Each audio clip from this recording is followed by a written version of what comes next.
ముందుకు రావాలని ఆశపడుతున్నాను. అదేంటి అనంటే, అందరూ ఆదివారపు ఆరాధన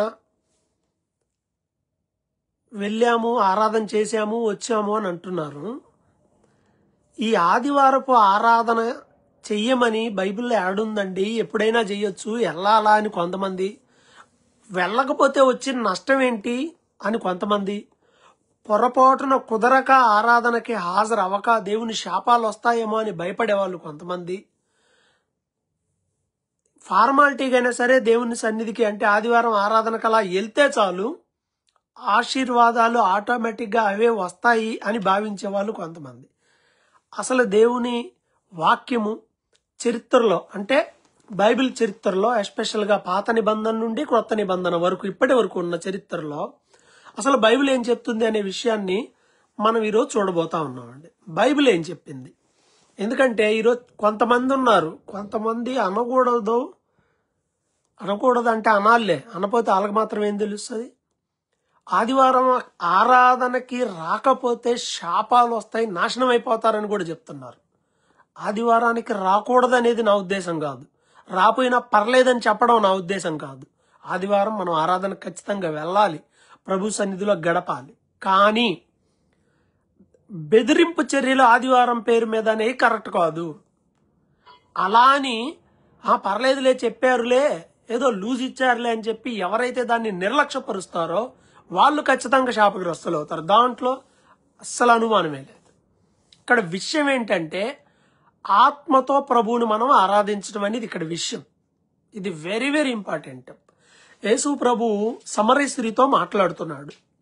బైబిల్లో ఒక రిఫరెన్స్ చూపిస్తాను. యోహాను సువార్త 4వ అధ్యాయంలో ప్రభువు మాట్లాడుతున్నాడు 23వ వచనంలో. అయితే యథార్థముగా ఆరాధించువారు ఆత్మతోనూ సత్యముతోనూ తండ్రిని ఆరాధించు కాలము వచ్చుచున్నది, అది ఇప్పుడును వచ్చేయున్నది. తన్ను ఆరాధించువారు అట్టివారే కావాలనని తండ్రి కోరుచున్నాడు. దేవుడు ఆత్మ గనుక ఆయనను ఆరాధించువారు ఆత్మతోనూ సత్యముతోనూ ఆరాధించవలెను.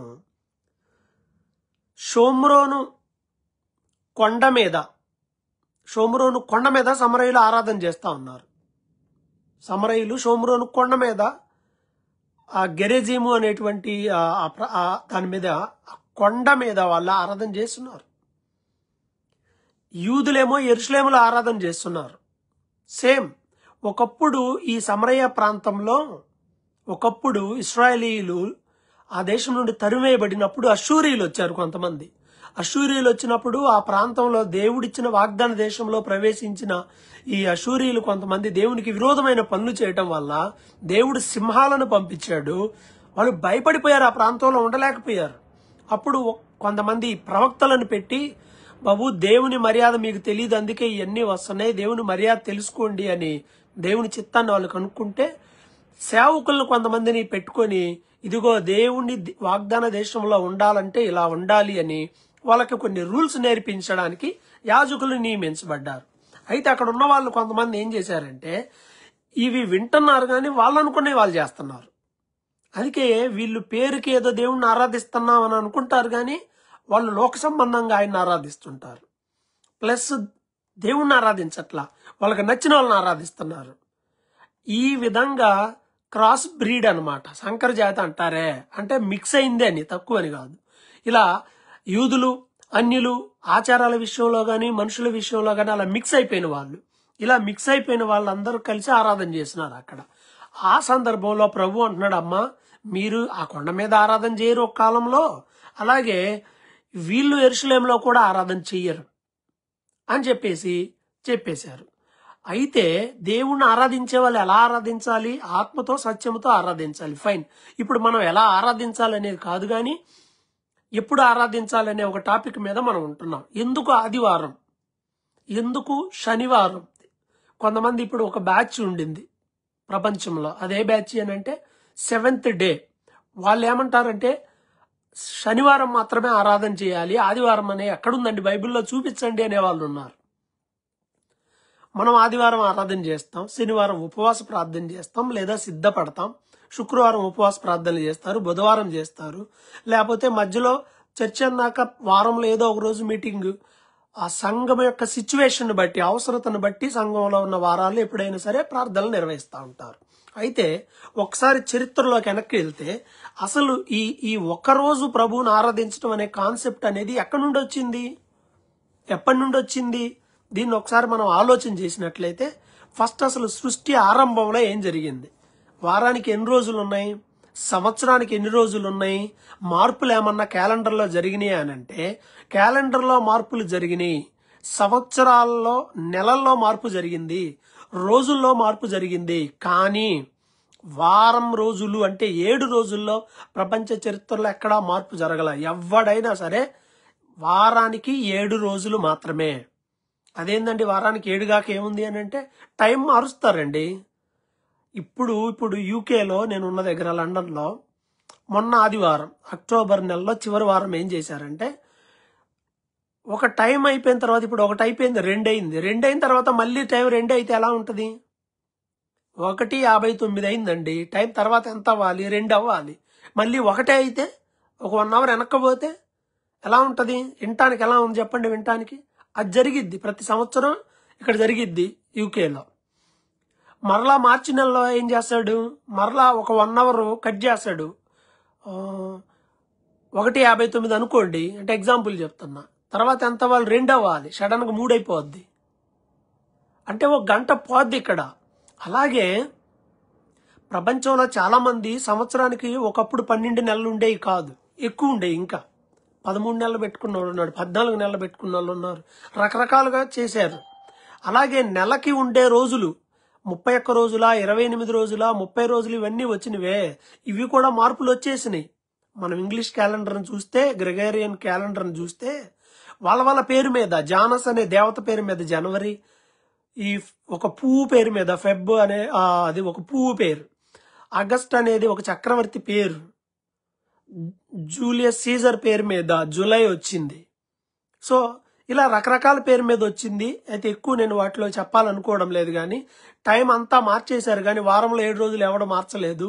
బైబిల్ చెప్తుంది 6 దినములు ప్రభువు సృష్టిని చేశాడు, 7వ దినమున ఆయన విశ్రాంతి తీసుకున్నాడు అనే మాట అందరికీ తెలుసు. బైబిల్ గ్రంథంలో మనకి ఆది కాండంలో చాలా క్లియర్ గా ఈ మాట మనకు కనిపిస్తుంది. ఆది కాండం 2వ అధ్యాయంలో 2వ వచనంలో చూస్తే దేవుడు తాను చేసిన తన పని 7వ దినము లోపే, 7వ రోజు కాదు, 7వ దినము లోపే అంటే 6 days లో సంపూర్తి చేసి తాను చేసిన పని అంతటిని 7వ దినమున విశ్రమించెను. 7వ దినమున ప్రభు ఏం చేశాడంటే విశ్రమించాడు. ఆ రోజు రెస్ట్ తీసుకున్నాడు ప్రభువు. ఆ విశ్రాంతి దినాన్ని ఆశీర్వదించాడు, ఆ విశ్రాంతి దినాన్ని పరిశుద్ధపరిచాడు. ప్రభువు కూడా రెస్ట్ తీసుకున్నాడు.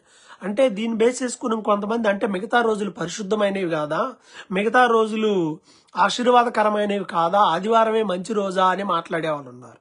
విషయం ఏంటి అంటే దేవునికి ఓ ప్లాన్ ఉందండి, దేవునికి ఓ ప్లాన్ ఉంది. ఆ ప్లాన్ ప్రకారము చేశాడు. వెంటనే వెంటనే ఆదామామల్ని పిలిచి ఆయన తయారు చేసి ఆదామామలకు చెప్పలేదు మీరు విశ్రాంతి దినాన్ని పాటించండి అని చెప్పలేదు. ఎందుకని? ఆయన ప్లాన్ వేరు. ఆదివారంకు ఆయన ప్లాన్ ఉంది, కానీ ముందే చెప్పలేదు. ఆయన ప్లాన్ వేరు. కాబట్టి స్టార్టింగ్ లో పరిశుద్ధ దినముగా, విశ్రాంతి దినముగా దేవుడు శనివారాన్ని ఏర్పాటు చేశాడు. శనివారాన్ని ఏర్పాటు చేసి ఎక్కడా కూడా ఆజ్ఞలు ఇవ్వలేదు. ఎప్పటి వరకు? మోషే కాలం వరకు ఎక్కడ మీకు పాత నిబంధనలో నిర్గమాకాండము 20వ అధ్యాయం వరకు కూడా మీకు ఎక్కడ విశ్రాంతి దినం అనే మాట కనిపించదు. అక్కడ తప్ప విశ్రాంతి దినాన్ని దేవుడు ఏర్పాటు చేసి ఇశ్రాయేలీలకి, యూదులకి కొన్ని ఆజ్ఞలు ఇచ్చాడు. ఈ ఆజ్ఞల్లో భాగంగా ఏం చెప్పాడు? మీరు విశ్రాంతి దినాన్ని పాటించాలి అనే మాట చెప్పాడు. నిర్గమకాండం 20వ అధ్యాయంలో 8వ వచనంలో మనం చూసినట్లయితే 10 ఆజ్ఞల్లో ఒక ఆజ్ఞ ఏమిటది? మీరు విశ్రాంతి దినాన్ని పాటించాలి, పరిశుద్ధంగా ఆచరించడం జ్ఞాపకం చేసుకోండి. పరిశుద్ధంగా ఆచరించండి అన్నాడు. విశ్రాంతి దినాన్ని ఆచరించాలి. ఎలా ఆచరించాలంటే దానికి ఒక సిస్టమ్ ఉంది, ఓ పద్ధతి ఉంది దానికి. ఆ పద్ధతి ప్రకారం మీరు ఆచరించండి. ఆ రోజు మీరు ఏ పని చేయవద్దు అని చెప్పాడు. 6 రోజులు కష్టపడి పని చేసుకోండి, 7వ రోజు విశ్రాంతి దినం. దాంట్లో నువ్వైనా, మీ కుమారుడైనా, కుమార్తె అయినా, దాసుడైనా, దాసి అయినా, మీ పశువులు అయినా, మీ ఇంట్లో ఉన్న పరదేశి అయినా ఎవ్వరూ పని చేయకూడదు, అసలు పని చేయకూడదు. కనీసం అన్నం కూడా వండుకోరండి వాళ్ళు. ఈ రోజు కూడా ధర్మశాస్త్రాన్ని పాటించే వాళ్ళు లైటర్ కూడా వెలిగించరు, గ్యాస్ కూడా అసలు ఏ చిన్న పని చేయరండి. ముందే వండుకుంటారు, ఒక రోజు ముందే అన్ని ఏర్పాట్లు చేసుకుంటారు. ఆ రోజు అంతా జస్ట్ తింటారు, రెస్ట్ తీసుకుంటారు. పశువులకు గడ్డి కూడా వేయరు, ముందే చేస్తారు. సరిపడా దానికి కూడా దానా వేసేస్తారు. అంత పర్ఫెక్ట్ గా దాన్ని పాటించేటువంటి విధానం అనేది యూదులలో కనిపిస్తుంది. ఇప్పుడు చాలా మంది సేవకులు మరి తెలుసో తెలియకో నాకు తెలియదు కానీ విశ్రాంతి దినాన్ని పాటించాలని బోధలు చెప్తా ఉంటారు. బాబు, విశ్రాంతి దినం అనే మాట ఇప్పుడు క్రొత్త నిబంధనలో దాన్ని పాటించండి అనే మాట వాడటం తప్పు అంతే. అది ఎవరు చెప్పినా తప్పే. చూద్దాం, దాన్ని నేను బైబిల్లో నుండి చూపిస్తాను. అయితే విశ్రాంతి దినం 10 ఆజ్ఞల్లో ఒకటి. మళ్ళీ ఇప్పుడు మరి 10 ఆజ్ఞలు ఎంత స్టాండర్డ్ మనకి? 10 ఆజ్ఞల్లో ఒక ఆజ్ఞ ఇది. ఇప్పుడు ఇది లేదు, ఇప్పుడు ఇది మనం పాటించాల్సిన అవసరంలో 10లో ఒకటి. దేవుడు ప్లాన్లో ఏం జరిగిందో చూద్దాం. అప్పట్లో ఏం పని చేయొద్దు అన్నాడు, చేస్తే ఏంటి? సంఖ్యాకాండం 15వ అధ్యాయం 32వ వచనం చూస్తే, సంఖ్యాకాండం 15వ అధ్యాయం 32వ వచనంలో ఒకడు విశ్రాంతి దినాన కట్టెలు ఏరటం చూశారు వీళ్ళు. మోషే దగ్గర తీసుకొచ్చారు, అయ్యా ఇడు విశ్రాంతి దినం కట్టెలు ఏరాడు, ఏం చేయాలి ఇన్ని అని. నేను అనుకుంటాను, అసలు వీడికి బ్రెయిన్ ఉందా లేదా, వీడికి ఏం పని? ఇప్పుడు జర్నీలో ఉన్నారు, దేవుడు ఆకాశం నుంచి మన్నాను కురిపిస్తున్నాడు, వాటర్ సమృద్ధిగా ఇస్తున్నాడు, వాటర్ ఉన్నాయి, ఫుడ్ ఉంది, ఇటు కట్టెలు ఏరుకున్నాడో నాకు అర్థం కాల. అసలు కొంతమందికి పనికి మాలిన పనులు పెట్టుకుంటారు. ఎప్పుడు అంటే ఎట్లాంటి అప్పుడే, ఆదివారమే కుదిరినప్పుడే, ప్రభు పని ఉన్నప్పుడే. సరే, మొత్తానికి అని తీసుకొస్తే దేవుని దగ్గరికి వెళ్ళి ప్రార్థన చేసి చెప్తానన్నాడు. చివరికి రాళ్లతో కొట్టి చంపేశారు. ఒక్క విశ్రాంతి దినాన్ని పాటించనందుకే ఏమైంది అక్కడ? అతను రాళ్లతో కొట్టబడి చంపబడ్డాడు. అంత స్ట్రాంగ్ గా నడుస్తుంది విశ్రాంతి దినం మీద ఆ రోజుల్లో. అలాగే మనం గమనిస్తే యెషయా గ్రంథంలో 58వ అధ్యాయం 13వ వచనంలో చూస్తే విశ్రాంతి దినాన్ని ఎలా పాటించాలో ఆ రోజుల్లో చెప్పాడు. యెషయా 58:13లో, నా విశ్రాంతి దినమున మీరు వ్యాపారం చేయకుండా నాకు ప్రతిష్ఠితమైన దినమని ఊరకుంటే, విశ్రాంతి దినం మనోహరమైనది, ప్రతిష్ఠితమైన దినమది, ఘనమైనది అనుకుని దాన్ని ఘనంగా ఆచరిస్తే, నీకు ఇష్టమైన పనులు చేయకుండా, వ్యాపారం చేయకుండా, ఈ లోక వార్తలు కూడా చెప్పుకొనక ఉండిన ఎడలా అప్పుడు నువ్వు దేవుళ్ళో ఆనందిస్తావు, దేశం యొక్క ఉన్నత స్థలాల మీద దేవుడు నిన్ను ఎక్కిస్తాడు, నిన్ను ఆశీర్వదిస్తాడు దేవుడు అని ఉంది. చూడండి, విశ్రాంతి దినాన్ని మరి కొట్టుంది అనుకో, నీకు కొట్టు తెరవచ్చా? పాస్టర్ గారిని అడిగితే, ఇంకొకళ్ళు ఎవరిని అడిగితే, అమ్మ తెరవకూడదండి అని అంటారు. తెరవమని నేను చెప్పడంలా, గుర్తుపెట్టుకోండి, తెరవమని నేను చెప్పడంలా, తెరవకూడదు అని రూల్ పెట్టకూడదని చెప్తున్నాను.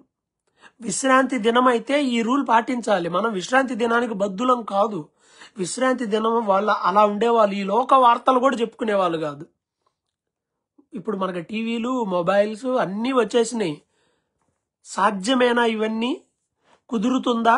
ఒకవేళ మడిగట్టుకొని చేసినా వీటిని బట్టి దేవుడు సంతోషపడతాడు. దాంట్లోకి కూడా వెళ్దాం. ఇలా ఉండేవాళ్ళు. హెచ్కేల్లో మనం చూసినట్లయితే ఈ విశ్రాంతి దినాలు దేవునికి వారికి మధ్య నిబంధనకి సూచనలని చాలా చోట్ల ఉంది. హెచ్కేల్ గ్రంథంలో ఉన్న 20వ అధ్యాయం 20వ వచనంలో చూస్తే, నేను దేవుణ్ణని మీరు తెలుసుకునేటట్టుగా విశ్రాంతి దినాలు నీకు మాకు మధ్య సూచనగా ఉండును. హెచ్కేల్ గ్రంథం 20వ అధ్యాయం 20వ వచనం. అయితే మీరు నా విధులను పాటించలేదు, మీరు నా విధులు పాటించకుండా విశ్రాంతి దినాలు అపవిత్రపరిచారు అని 24వ వచనంలో అంటాడు అదే అధ్యాయంలో. ఇలా ఇశ్రాయేలీలు మాటి మాటికి దేవుణ్ణి దుఃఖపెడుతూ విశ్రాంతి దినాలను కూడా అపవిత్రపరచడం వల్ల 70 సంవత్సరాలు వారు చెరలోనికి వెళ్లటం అనేది మనం చూస్తాం. ఇది పాత నిబంధన సంగతి. అయితే యేసు ప్రభు ఏ కాలంలో పుట్టాడు? యేసు ప్రభు ఏ కాలంలో పుట్టాడు అంటే, యేసు ప్రభు కూడా విశ్రాంతి దినాన్ని ఆచరించేటువంటి కాలంలోనే పుట్టాడు. ధర్మశాస్త్రం నడుస్తున్న కాలంలోనే పుట్టాడు యేసు ప్రభు కూడా.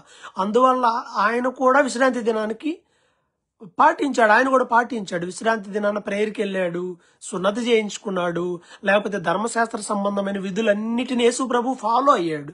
ఎందుకని? అప్పటికి క్రొత్త నిబంధన స్టార్ట్ అవ్వలేదు.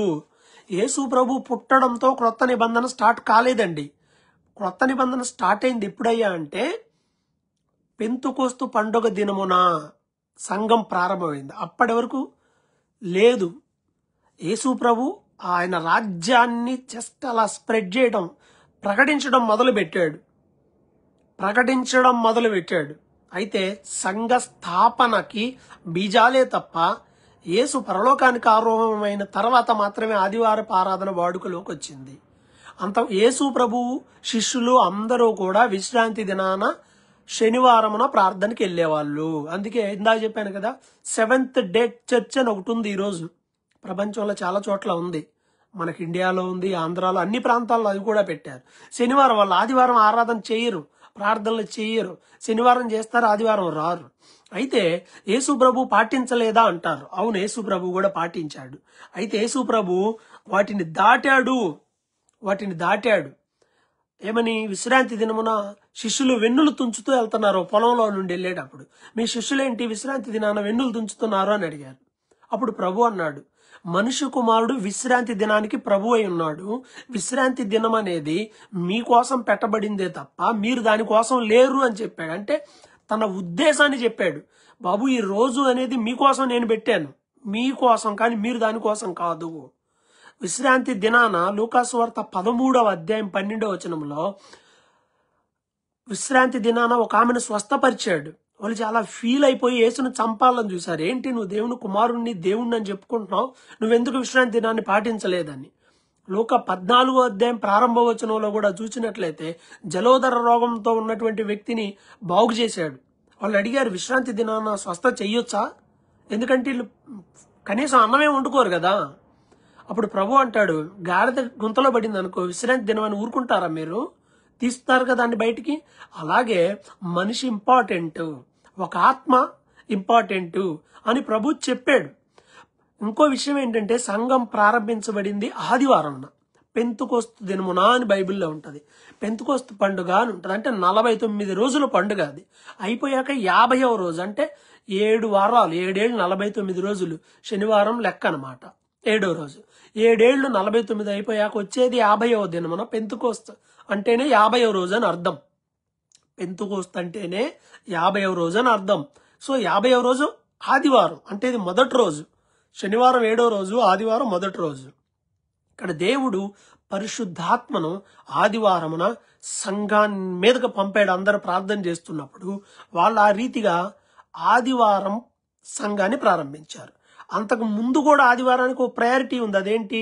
మత్తయి, మార్కు, లూకా, యోహాను చివరాధ్యాయాల్లో చూస్తే విశ్రాంతి దినం గడిచిపోయిన తరువాత తెల్లవారుచుండగా ఆదివారమున అని ఉంటది. ఆదివారమున ఉదయమున, ఆదివారం ఇంకా చాలా పెందల కాడే, చాలా చీకటి ఉండగానే మాటలు మత్తయి 28:1, మార్కు 16:2, లూకా 24:1, యోహాను సువార్త 20:1. అంటే ప్రతి సువార్త చివరిలో యేసు ప్రభు చనిపోయి తిరిగి లేచింది ఎప్పుడు?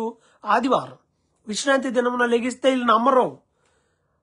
పాటించాల్సిన దగ్గర ప్రభు పాటించాడు. అయితే ఫుల్ ప్లెడ్జ్డ్గా పెంతుకోస్తు పండుగ దినమున పరిశుద్ధాత్మ కుమ్మరించబడింది.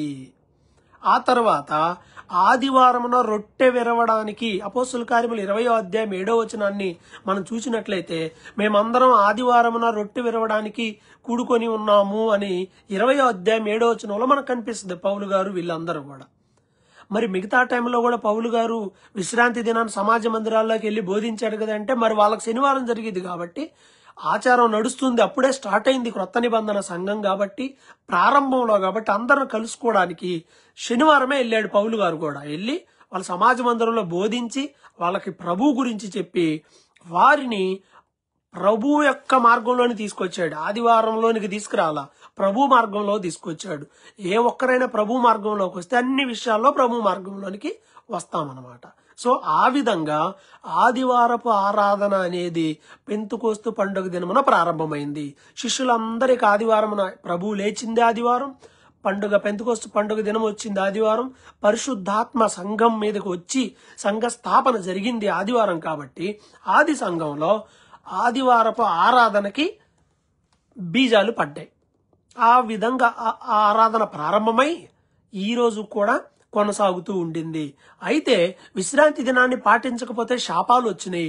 మరి ఆదివారం పాటించకపోతే మనకేమవుతుంది? ఇది కూడా నేను చెప్పబోతున్నాను.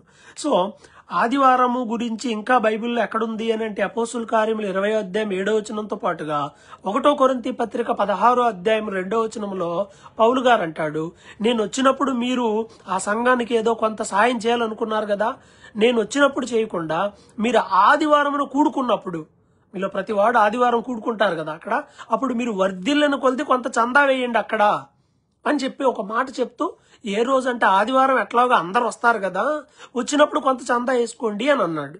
అంటే ఏంటి? ఆది సంఘం ఎప్పుడు గ్యాదర్ అవుతుంది? ఆదివారం, ఆదివారపు ఆరాధన. శనివారం ఆరాధన జరిగే దగ్గరికి వెళ్తున్నారు, యేసయ్య గురించి చెప్తున్నారు. శిష్యులు క్రైస్తవులు మాత్రం ఆదివారం అందరూ కూడా గ్యాదర్ అవుతూ ఉన్నారు. ఇది అయితే ఇప్పుడు మనం ఆదివారం పనిచేయొచ్చా? ఆదివారం పనిచేయొచ్చా?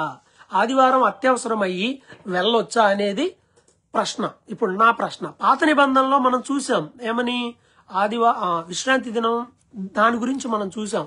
విశ్రాంతి దినాన్ని కట్టెలేరడానికి వెళ్ళిన వాడిని రాళ్లతో కొట్టి చంపారు. విశ్రాంతి దినాన్ని పాటించట్లేదని ప్రభు ఇశ్రాయేలుని శిక్షించడం మనం చూసాం. అయితే ఇప్పుడు ఆదివారంలో మనం ఉన్నాం.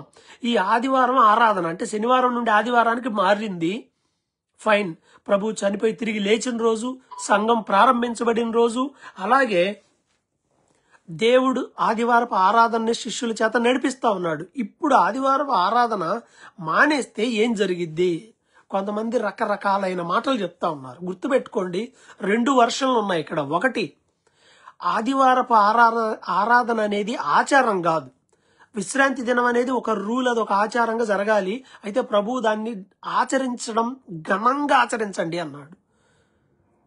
ఆచారంగా కాదు, కానీ ఆత్మీయత లేకపోతే అది ఏ రోజైనా ప్రయోజనం లేదు. ఆదివారం కూడా అంతే. నేను ఆదివారం వెళ్ళాను, 2 గంటలు చర్చిలో కూర్చున్నా, పాటలున్నా, వాక్యం విన్నా, వచ్చేసా, సరిపోదు. కొంతమంది ఆదివారం ఒక 5 నిమిషాలు అయినా వెళ్ళొచ్చి అమ్మయ్య వెళ్ళొచ్చాను అనుకుంటారు. ఎవడికి కావాలి? 2 నిమిషాలు వెళ్ళొచ్చి నేను వెళ్ళొచ్చాను, కళ్ళు మూసుకొని అడ్డగీత నిలవగీత గీసేసుకుని వచ్చానంటే అయిపోయిందా? అదే ఆరాధన. ఆత్మతో ఆరాధన చెయ్యాలి కదా. నువ్వు పాటల్లో ఉండాలి, ప్రార్థనలో ఉండాలి, వాక్యం చదవడంలో ఉండాలి, వాక్యం వినడంలో ఉండాలి. నువ్వు ప్రార్థన చేసుకోవాలి, ఆత్మీయంగా నువ్వు బలం పొందడానికి ఆదివారం ఉంది. అంతేగాని ఊరక ఫార్మాలిటీగా నువ్వేదో చేసి రావడానికి కాదు, అలా చెయ్యాలి. అయితే ఈ ఆదివారమే కొంతమంది కావాలని పనులు పెట్టుకుంటారు. కలుద్దామా ఎప్పుడన్నా అంటే సెలవేగా ఆదివారం, ఆదివారం పిక్నిక్కి వెళ్దాం, ఆదివారం ఆడుకోవడానికి వెళ్దాం, ఆదివారం అవి చేద్దాం, ఆదివారం ఇది చేద్దాం. ఇదంతా అవిశ్వాసుల యొక్క ఆలోచన. ఆదివారం మొదటి ప్రాధాన్యత ఆదివారపు ఆరాధనకే, ప్రార్థనకి, దేవుని వాక్యానికి. కూర్చొని బైబిల్ చదవండి ఆ రోజు ఎక్కువగా. మిగతా రోజుల్లో ఎట్లాగో ఎప్పుడు బైబిల్ తీస్తారో తెలియదు. ఆదివారము దేవునికి ఇవ్వు, నీ కుటుంబానికి ఇవ్వు, కొంత సమయం కుటుంబంతో గడుపు, దేవుని సన్నిధిలో ఉండు. నువ్వు రెస్ట్ తీసుకో, నీ బాడీకి రెస్ట్ అవసరం బాబు. అమ్మా, నీ శరీరానికి విశ్రాంతి అవసరం, లేకపోతే పోతావు పెందలాడే. మిగతా పాశ్చాత్య అభివృద్ధి చెందిన దేశాల్లో శుక్రవారం అంతే, శుక్రవారం మధ్యాహ్నంతో దాదాపు అన్ని బంద్ అయిపోతాయి. శనివారం అనేది కుటుంబానికి, ఫ్యామిలీకి, అందుకే శనివారం సెలవు ఉంటుంది ఇక్కడ. ఆదివారం అనేది దేవునికి, ఆరాధనకి, పరిచర్య కోసం. అది అందుకే ఈ మధ్య కాలంలో ఒక అతను ఆనందకరమైన కుటుంబం కావాలి అంటే ఏం చేయాలి అని అడిగి ఒక వ్యక్తి అడిగాడు. ఎవరిని? చార్లెస్ కిక్ చనిపోయాడు కదా హైదరాబాద్లో. హైదరాబాద్ అని వచ్చింది, అమెరికాలో. చార్లెస్ కిక్ గారు అమెరికాలో ఒక యూనివర్సిటీలో మాట్లాడుతూ ఉన్నప్పుడు ఒక దుండగుడు ఆయన కాల్చి చంపాడు కదా. ఆయన చెప్పిన సమాధానం ఏం చేస్తారు అంటే, శనివారం మొబైల్ స్విచ్ ఆఫ్ చేస్తాడట. శుక్రవారం మధ్యాహ్నానికి అయిపోతుంది ఆయనకి రేపని. అప్పుడు మొబైల్ స్విచ్ ఆఫ్ చేసాడు పెడతాడట. తర్వాత మరలా సోమవారం తీస్తాడట దాన్ని. ఈలోపు కుటుంబము, దేవుడు, ఒకరోజు కుటుంబానికి, ఒకరోజు దేవునికి, హ్యాపీగా ఉండిపోతామండి అని. నిజమే కదా? అలా చేస్తున్నాం మనం. చర్చిలో ఉన్నా కానీ ఫోన్ వైపే. ఎవరు వాట్సాప్ చేశారా, ఫేస్బుక్లో ఏమొస్తుందా, ఇన్స్టాగ్రామ్లో ఏమొస్తుందా? అసలు నన్ను అడిగితే చర్చిలోకి సెల్ ఫోన్లని బ్యాన్ చేయాలి, నిషేధించాలి. చాలా ప్రమాదాలకు వెళ్ళిపోతుంది. ఏదో అత్యవసరం అనుకుంటే అనుకోవచ్చు. కొంతమంది వాక్యం చెప్తూనే ఉండగానే హలో ఆరాధనలో ఉన్నానులే, నేను మళ్ళీ చేస్తా. ఏమన్నా ఆరిపోతున్నాయా? పెద్ద బిజీయా? నువ్వేమన్నా పెద్ద విఐపి కాల్ అది? లేదేమన్నా హెల్త్ ఇష్యూనా? ఏమన్నా? ఏం కాదు, అయినా మాట్లాడుతూనే ఉంటారు. అది తప్పు. ఆరాధన పక్కన పెట్టి నువ్వేం చేసినా తప్పే. మరి కొంతమంది జాబ్స్ ఉంటాయి, మరి వాళ్ళ పరిస్థితి ఏంటండి? జాబ్ అంటే అది తప్పనిసరి పరిస్థితి. అలాంటి వాళ్ళు ఏం చేయాలంటే ఆదివారం ఆరాధనకు అందునిమిత్తమే సేవకులు ఆలోచన చేసి ఉదయం ఆరాధన, మధ్యాహ్నపు ఆరాధన, సాయంత్రం ఆరాధన, రాత్రి ఆరాధన అని సంభవ ఆరాధనలు పెడుతూనే ఉన్నారు అలాంటి వాళ్ళ కోసం. ఇక ఏమీ అందుబాటులో లేనప్పుడు ఇలాంటి కాన్ఫరెన్స్ ద్వారానో లైవ్ ఏమీ లేనప్పుడు ఇంట్లోనే పడుకొని నేను లైవ్లో వింటున్నాను మాట సోమరిపోతు అయిన విశ్వాసి అవుతాం. ఇంట్లో పడుకొని తాపీగా కాన్ఫరెన్స్లో ఉన్నానులే, లేకపోతే లైవ్లో వాళ్ళు ఎవరో ఎక్కడో చెబితే లైవ్లో నేను విన్నానులే, నువ్వు సోమరిపోతు అయిన విశ్వాసివి, నీకు శిక్ష ఉంటుంది, ప్రభువు నీకు ఖచ్చితంగా తీర్పుతో తీసుకెళ్తాడు, నువ్వు సమాధానం చెప్పుకోవాలి. నీకు ఆప్షన్ ఉండి కూడా పోలేదు కాబట్టి అత్యవసరమైన హెల్త్ సర్వీస్ ఉంది, ట్రాన్స్పోర్ట్ ఉంది, బస్సులు ఉన్నాయి, తిరగాలి. హెల్త్ హాస్పిటల్లో నడవాలి, 24 గంటలు నడవాలి అవి. మరి 24 గంటలు నడవాలంటే ఎవడో ఒకడు పని చేయాలి కదా, తప్పదు కదా. అందువల్ల ఆదివారపు ఆరాధన అనేది కేవలం బలవంతంగా చేసేది కాదు, అలా నువ్వు దాన్ని మానుకోకూడదు. కాబట్టి ప్రభువైన యేసుక్రీస్తు యొక్క ప్రణాళిక ఉద్దేశం ప్రకారం ఏం చేయాలి?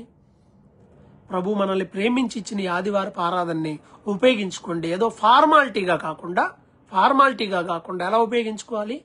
ఆత్మతో ఆరాధించండి, బైబిల్ చదవండి, ఈరోజు ప్రార్థనలో గడపండి, కుటుంబం కొరకు ప్రార్థించండి, భక్తుల చరిత్రలు చదవండి, ఈ ఆదివారాన్ని దేవుని కోసం ఉపయోగించండి. ఈ వారం రోజులకి సరిపడా బూస్టింగ్ని మనం ఆదివారము పొందే విధంగా ఉండాలి. అలా ఉండడానికి దేవుడు మనం ఏర్పాటు చేశాడు. కాబట్టి ఇది శనివారమా ఆదివారమా అంటే ఆదివారం. ఎందుకు ఆదివారం అంటే రీజను చెప్పాం. శనివారం పాటించకపోతే వచ్చే శిక్షలు చూసాం. ఆదివారం అందరం పాటించాలి. ఇది ఆత్మలో బలం పొందడానికే. నేను అన్నం తినపోతే ఈరోజు ఏమైద్ది అని అంటే ఏం చెబుతాం? ఏమవుద్ది అని అంటే నువ్వు శరీర సంబంధంగా బలహీనుడు అవుతావు. అలాగే ఆరాధన మిస్ అయితే ఏమవుద్ది అంటే ఆత్మీయంగా నువ్వు బలహీనుడు అవుతావు. అందుకే సంఘంలో అందరితో కలిసి ఆరాధించడానికి, ప్రార్థించడానికి, ప్రభు సన్నిధిలో ఉంటే ఆత్మలో బలం పొందుతాం. ఇప్పుడు ఆదివారం పోతే ఆత్మలోనూ బలహీనుడు అయిపోతాం. అందువల్ల ఏదో విధంగా కనెక్ట్ అవ్వండి. నీకున్న అవకాశాన్ని బట్టి మందిరానికి వెళ్ళు. అవకాశం నీకు మందిరం దగ్గరలో లేదు, అసలు నీకు ఆప్షన్ లేదా, సెకండ్ ఆప్షన్ ఇంకొకటి, రాత్రి ఆరాధనకి వెళ్ళు, ఈవినింగ్ సర్వీస్కి వెళ్ళు, ఏదో ఒక ఆరాధనకి. అవి కూడా ఏమీ లేకపోతే అప్పుడు సేవకులు చెప్పేటువంటి ఆరాధన వీడియోలు కానీ లైవ్ కానీ అప్పుడు దానికి ప్రయారిటీ, కాన్ఫరెన్స్లు ఇలాంటి అప్పుడు దీనికి ప్రయారిటీ. అంతేగాని ముందే వీటి వైపు రావద్దు. అదే ఇదే. కాబట్టి ఆ విధంగా ఉండాలి. దేవుడు మనకు ఆ శిక్షలన్నీ తీశాడు. అదే ఆదివారం కూడా పాటించకపోతే విశ్రాంతి దినాన్ని చేసినట్టు చెయ్యాలి అని గనక అనుంటే మనందరి పరిస్థితి ఏమయ్యేది? ఆదివారం రాకపోతే కొట్టి చంపేయండి అని అంటే ఎంతమంది మిగిలేవాళ్ళు ఈరోజు? నేను మారు మనసు పొందిన తర్వాత నేను ఎప్పుడు ఆరాధనలు మిస్ అవ్వలేదండి. ఆదివారపు ఆరాధనని నాకు తెలిసి నేను దాదాపు ఒక 30 సంవత్సరాల నుండి నేను ఆదివారపు ఆరాధనలను చూస్తూ ఉన్నాను, హాజరవుతూ ఉన్నాను. నాకు తెలిసి ఒక 3 మిస్ అయిన సంఘటనలు కూడా నాకు లేవు. ఒక్కటి బహుశా ఆ రోజు అత్యవసరమైన ప్రయాణంలో ఉండిపోయాను. అది లాంగ్ జర్నీ, 1 రోజు 2 రోజుల ప్రయాణంలో అది ఆదివారం అయిపోయి అది అయింది అని అనుకుంటున్నాను. అది కూడా సరిగా గుర్తులేదు. బహుశా అది ఆదివారం ఉన్నదని నేను అనుకుంటున్నా. అంటే ఆచారంగా కాదు కానీ ఆత్మీయంగా ఉండండి. ప్రభు ఆశీర్వదించాడు, శాపాలు తొలగించాడు, దీవెనలు ఇచ్చాడు. దాన్ని బట్టి ప్రభువుని గణపరుచుదాం. ఈ దినం యొక్క ప్రాధాన్యతను గుర్తించండి. ఈ దినం దేవుని సన్నిధిలో ఉండడం వల్ల కలిగే ప్రయోజనాలు గుర్తించండి. ఎప్పుడు ఆయన సన్నిధిని పోగొట్టుకోమాకండి. ప్రార్థన చేసుకుందాం. ప్రభు మనకి ఈ శిక్షా విధి కారణమైన విశ్రాంతి దినం నుండి ఆశీర్వాదకరమైన ఆదివారాన్ని ఇచ్చినందుకే ప్రభువుని స్తుతిస్తూ, శిక్ష లేకుండా చేసి మనల్ని కృపతో ప్రేమతో దగ్గరకు తీసుకున్నందుకే ప్రభువుని గణపరుస్తూ ప్రార్థన చేసుకుందాం. కృపగల దేవా నీకు వందనాలు. మరొకసారి ఈరోజు విశ్రాంతి దినము అలాగే ఆదివారం అనే వీటి గురించి కొంత క్లుప్తంగా మాట్లాడుకోవడానికి మాకు మీరు ఎంతో సహాయం చేశారు. అందుని బట్టి వందనాలు. విన్న వారందరికీ దీవెనకరంగా ఉండడానికి చేయండి. నిజంగా విశ్రాంతి దినాన్ని పాటించని వారు ఆ రోజు ఎలాగైతే నష్టపోయారు, నాశనమైపోయారు, శిక్షింపబడ్డారు. కృపగల దేవుడు అయి ఉండి ఈ క్రొత్త నిబంధనలో ఆదివారమును మీరు అభిషేకించి మీరు తిరిగి లేచారు. సంఘానికి ఆ రోజు ప్రారంభం మీరు చేశారు. ఈరోజు ఆదివారం ఆరాధించడానికి శిష్యుల ద్వారా మీరు మాకు నేర్పించారు. ప్రభువా, మేము అది మిస్ అయిపోయినా మాకు శాపాలు ఏమీ లేకుండా మా పట్ల కృప చూపించి ప్రేమ చూపించి మమ్మల్ని అందరిని ఇంకా నీ కృపామృతముతో నింపుతున్నందుకే వందనాలు. అవిధేయతలు క్షమించి ఆప్షన్స్ మీరు మాకు ఇచ్చిన ఈ గొప్ప కృపని, ఈ భాగ్యాన్ని పోగొట్టుకోకుండా, దుర్వినియోగపరచుకోకుండా మంచిగా నీ సన్నిధిలో ఆత్మీయంగా బలం పొందడానికి కృప చూపి దీవించి ఆశీర్వదించమని యేసుక్రీస్తు పరిశుద్ధ నామమున ప్రార్థిస్తున్నాము తండ్రి. ఆమేన్.